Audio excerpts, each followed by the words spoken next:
சிவகாசியில் பட்டாசு ஆலை விபத்தில் உயிரிழந்தோரின் குடும்பத்தினருக்கு முதலமைச்சர் மு.க.ஸ்டாலின் இரங்கல் தெரிவித்திருக்கிறார். பட்டாசு ஆலை விபத்தில் 8 தொழிலாளர்கள் உயிரிழந்த செய்தியறிந்து மிகவும் வேதனையடைந்ததாக முதலமைச்சர் மு.க.ஸ்டாலின் தனது இரங்கல் செய்தியை பதிவிட்டிருக்கிறார். மேலும் மீட்பு நடவடிக்கைகளிலும் தீவிரமாக ஈடுபடுமாறும் அறிவுறுத்தியிருக்கிறார்.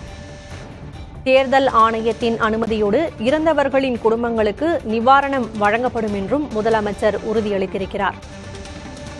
சிவகாசியில் பட்டாசு விபத்தில் 8 பேர் உயிரிழந்தது தொடர்பாக முதலமைச்சர் மு.க.ஸ்டாலின் இரங்கல் செய்தியை தெரிவித்திருக்கிறார். பட்டாசு ஆலை விபத்தில் உயிரிழந்தோரின் குடும்பத்தினருக்கு தேர்தல் ஆணையத்தின் அறிவுறுத்தல்படி நிவாரணத் தொகை வழங்கப்படும் என்றும் தெரிவித்திருக்கிறார்.